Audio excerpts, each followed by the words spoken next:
Hi, it's Ursula from ursula-smith.com, and I am back here to talk about the papers that I'm currently using for digital cutting. I was planning / probably still will do a video on using Stampin' Up! Die cuts with their cardstock to create embossing plates.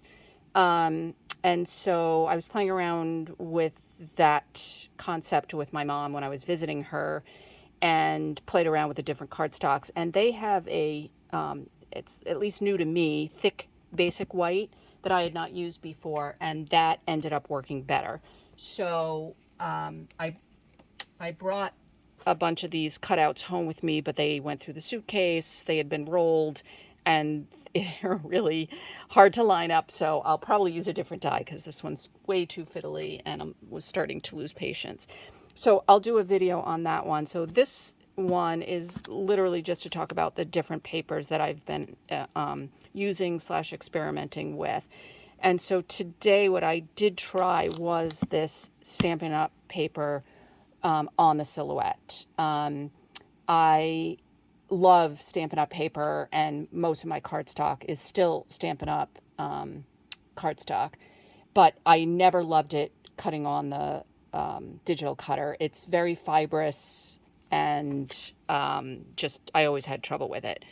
I also have two cutters. One is a silhouette, and one is an older machine, a Black Cat Cougar. The Black Cat Cougar is a heavy duty machine. It doesn't have all the bells and whistles that the newer machines do, but it just cuts like a dream. And once I get my settings set up, I literally can just run sheet after sheet after sheet after sheet through that thing and just cut a bunch of images, sheets at a time. The silhouette is a little more finicky, and sometimes it cuts the top half, but not the bottom half. It might take 2 passes on part of the card and 3 to 4 on another. So whatever, I end up losing patience. So for the most part, what I do on the silhouette is print and cut, because my other machine is not capable of doing that. So for that purpose, I print using Epson Premium Presentation Matte.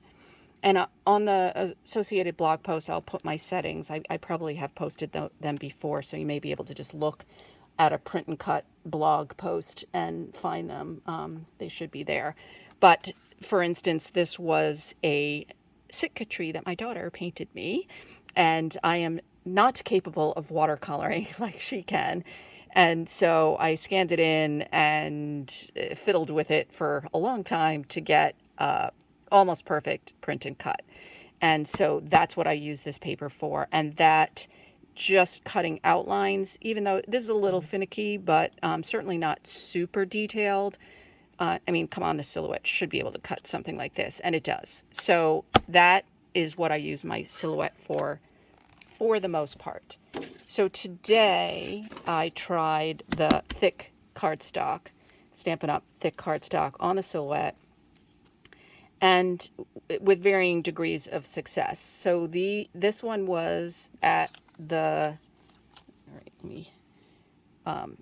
top part, and that's fairly intricate and seemed to cut okay. This one was at the bottom. I had a little more trouble with that. This one was also at the bottom, but cut pretty well. Put them down so you can kind of see them. This one was at the bottom in the middle of that label, and I lost the second half. Oh, that might have been in the middle of, I forget which way it went. Yeah, so I think that one was at the top. And so that worked fine. But then the bottom I had, when I went to pull this off, it ended up ripping. So that's part of the reason why with cardstock, you're always going to run into the fraying, ripping situations. These ones cut fine on the bottom. And then this one, I lost a piece. I lost this little scroll that was at the top. This frame cut fine, this one not so much. So again, varying degrees of success. If I'm just doing one-offs, I could deal with it, but when I cut my designs, generally I'll cut at least 4 of each design. And the reason I do that is so that I can use one as a mask, and that's for the connected designs, so not a stencil, something like that. I can use one for a mask, then I cut 3 additional ones to stack, glue together, and use as an embossing plate, like this one. And then if I want, I cut additional ones to, paint and ink and do all that kind of stuff. So having to deal with the paper ripping and fraying and shredding, with that many cutouts, I would go insane. So for the most part, cardstock, I don't cut on the digital cutter all that often. That being said, I am now testing. This is the laser printable cardstock. I talked about this in other posts, which may or may not be up yet. I'm so far behind on editing. I shoot. Part of the reason sometimes my videos are so disjointed is I experiment, and once I start something, I'm like, oh, I wonder about this. Oh, I wonder about this. I mash them all together, throw them up on the computer, and then I edit them, usually months, if not years later. And so I am not just sure where I'm at with talking about this paper. I got this on Amazon. It's not that expensive. It's not super thick, and it comes in the craft paper. So that was the whole reason I wanted a project printed on craft paper, and found this, and now I bought it in different colors because on the Black Cat Cougar it cut well. I won't say as well as my normal favorite go-to paper, but good enough that I cut pages of this, and it takes ink and paint well. So again, I'll link to it off the blog post, but that's the label on the paper, and like I said, it comes in a few colors. So that one is in my mind a little bit easier than the Stampin' Up. It's less fibrous, a little crisper is how I would phrase it, and so it just cuts easier. Now again, this was on the Black Cat Cougar. I am currently cutting it on the Silhouette, and it looks like it's going okay. I'll update when it's done, and we shall see. So now I'm on to the plastic papers, which in general cut better, but they're a little more difficult to color. So I have a million videos on my experiments with that. I'm in the process of actually shooting updates to some of that as well. And who knows when that will get up on my YouTube channel and blog. But in the meanwhile, I have experimented cutting Dur-Lar, which is clear. This is the only one. I think this is an old one, but I have not had a chance to check. It's 0.004. I think that's the key. So this one cut fine. I cut one sheet and then ended up using most of those pieces, so they're gone. In the meanwhile, I didn't have lots of sheets left because a lot of this is just filler paper. So I ordered, one of these is 0.05, this one. Dur-Lar. It supposedly accepts ink and colored pencil, yada, yada, yada. And it was 0.005. So I thought, oh, well, that's pretty close. But no, I could not, I don't know. Even on my Black Cat Cougar. Now, I didn't try it on the silhouette. I can't imagine it will work, but I will try it. And if it does, I will update. But I couldn't get it to cut. So that was a no-go. And then this one, the black, I was like, ooh, black, that would be cool.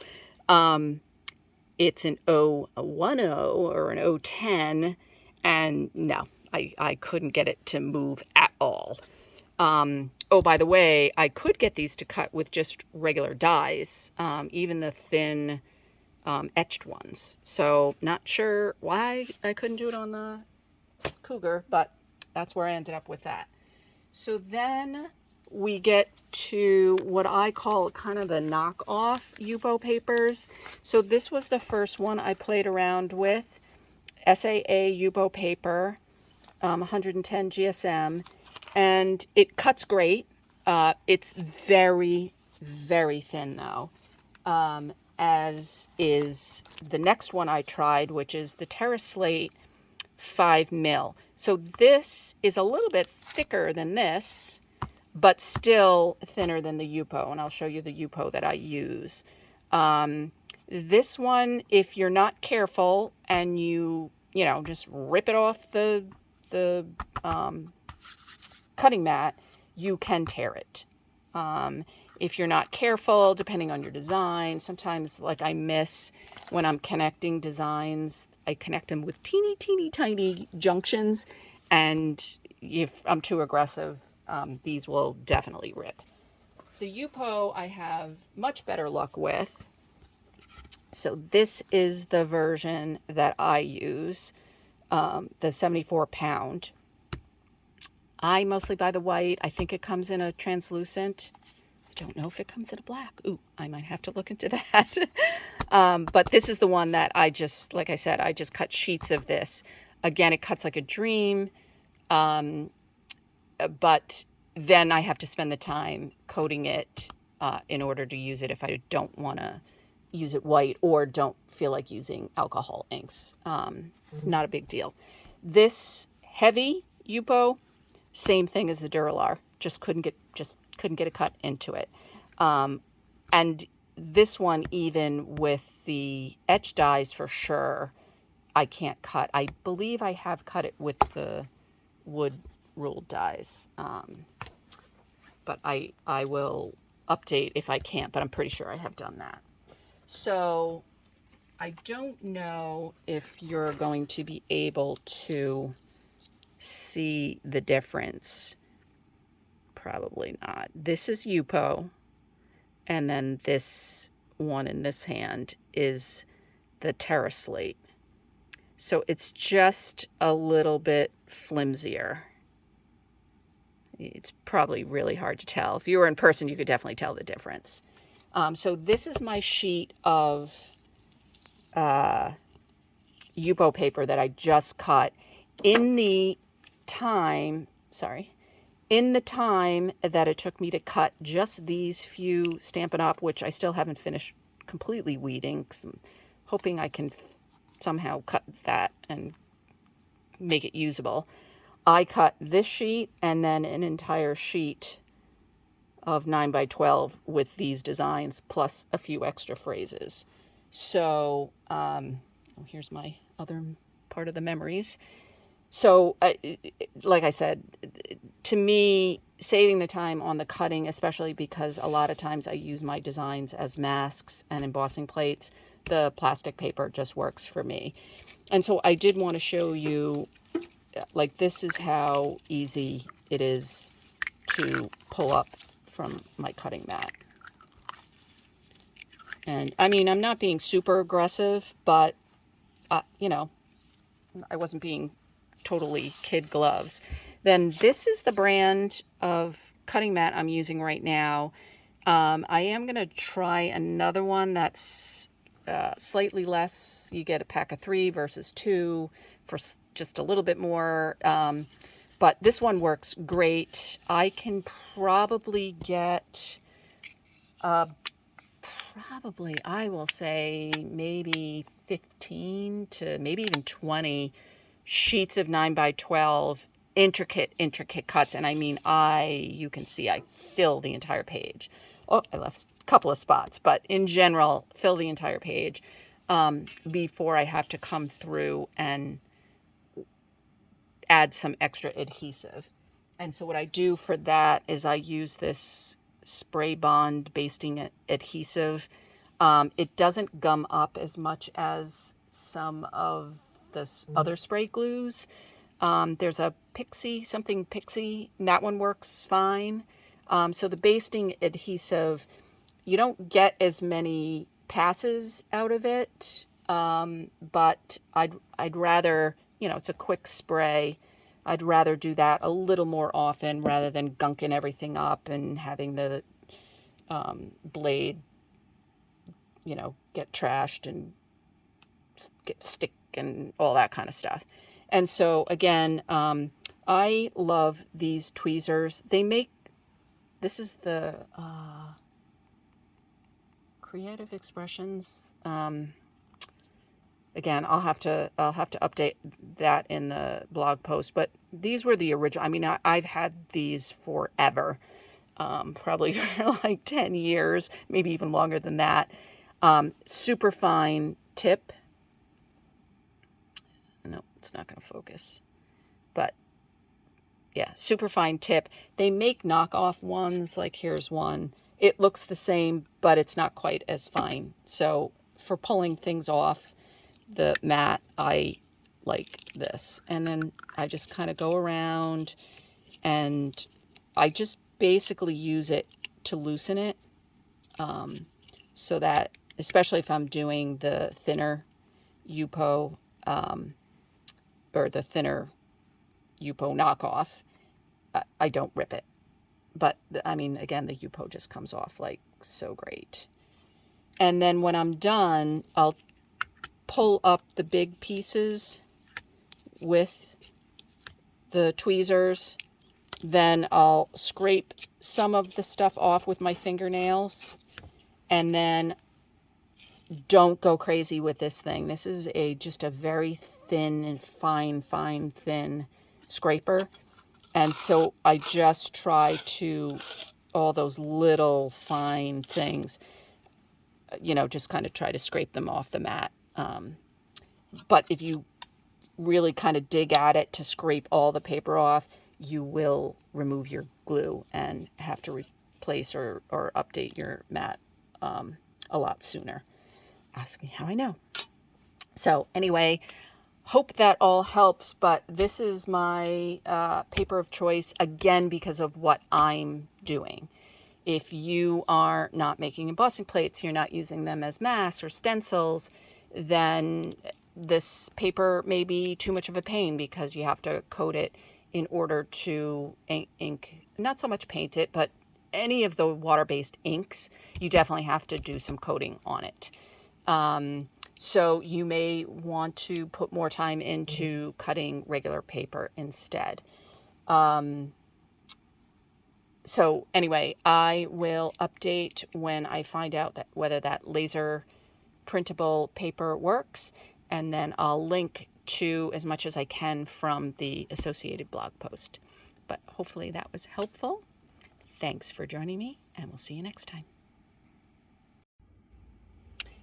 Hi, I'm back, and so here is the cutouts that I did on that laser printable paper from Amazon. This I feel like definitely cut better than the Stampin' Up! Paper.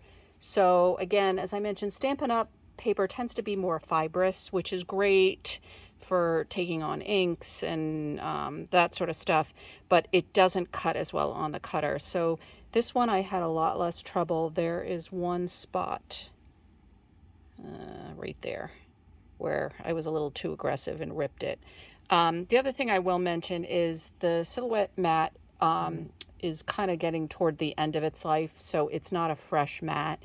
If you're cutting super intricate designs on paper, you're always better off using a newer mat. Unfortunately, if you cut a lot like I do, you'd be going through so many mats that, again, that's the other reason why I switched to Yupo paper. But these cut much better than the Stampin' Up! versions. And this I cut after the Stampin' Up, so the mat was even older. So just a little bit better. Still, again, not as great as the Yupo paper. Again, if you're using it for embossing plates, the other nice thing about the Yupo paper is it doesn't lose its shape as quickly. It's also water doesn't affect it. So if you're one of those people that spritzes your cardstock before you emboss, the cardstock is going to give you a little bit of trouble. The glue will kind of help. Oh, here's another one I haven't finished weeding. It was starting to give me a little bit of trouble, but you see that pops out pretty easily. There's little itty bitty things that I need to go in with tweezers, not my fat fingers. So yeah, even the word came out well, and I had forgotten, generally when I do words in script, I do a little bit of an offset to make it a little bit thicker. But I forgot to do it. So that was even with the normal brush script font. So then the one other thing I will mention is this 65-pound cardstock I got at Michael's. I thought it was Recollections, but I don't see a name on it. But it's not super expensive, especially when they have sales, and that cuts okay. Probably about the same as the laser printable paper. The other thing you will run into with cardstock is, depending on how humid it is, the paper is going to absorb some of that humidity and make it even harder to cut. So I think that covers just about all of it, other than I still can't remember the name of the tweezers. So hopefully I have answered a lot of your questions, and you've learned something. Thanks for joining me. See you next time.